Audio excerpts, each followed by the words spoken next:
Le 25 mars, vers midi, le roi Faisal était assassiné par un de ses neveux. Cette nouvelle a plongé le pays dans la consternation et l'inquiétude. Le meurtrier, âgé de 24 ans, était rentré récemment des États-Unis où il venait de terminer ses études universitaires. Il était connu pour ses idées farouchement pro-palestiniennes et l'on sait qu'il reprochait à son oncle son attitude trop modérée.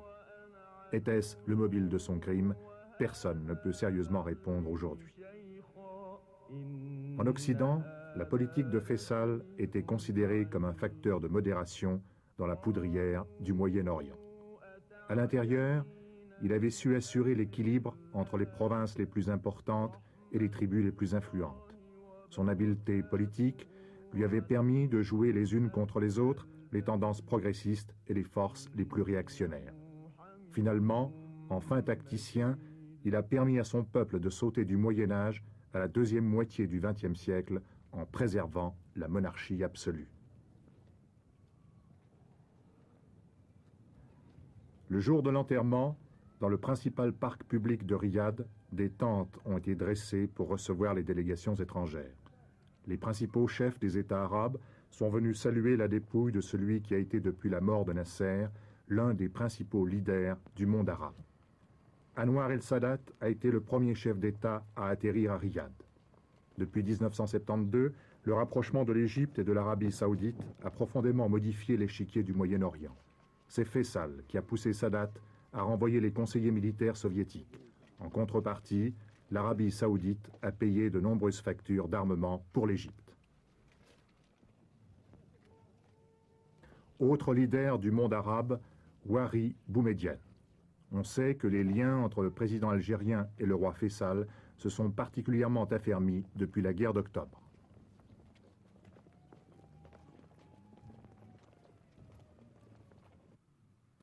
De Bourguiba à Juan Carlos, ces funérailles ont réuni des représentants de la plupart des États qui entretiennent des relations avec l'Arabie saoudite.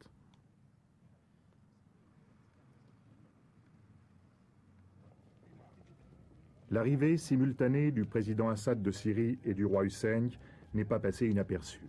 Le président Assad n'a pas oublié que s'il a pu renouveler et augmenter le potentiel militaire de son armée, c'est grâce aux subsides de l'Arabie saoudite.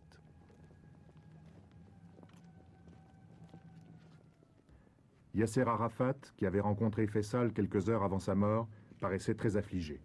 Rappelons que l'OLP, l'Organisation de libération de la Palestine, était principalement financée par Faisal. L'Afrique noire musulmane était aussi présente aux funérailles en la personne du président soudanais Numeri et du très célèbre chef d'État ougandais Idi Amin Dada. Plusieurs délégations ne sont pas parvenues à temps pour les funérailles. C'est le cas de la délégation des États-Unis dirigée par Nelson Rockefeller.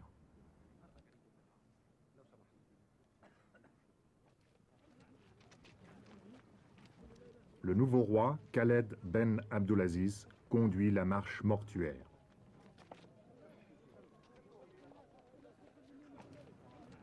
Les obsèques du roi Faisal se sont déroulées avec beaucoup de simplicité, dans un silence empreint d'un très grand respect pour celui qui était à la fois un chef spirituel et un chef d'État. Le corps du roi défunt était simplement enveloppé dans un de ces abayas de laine brune que le roi aimait à porter.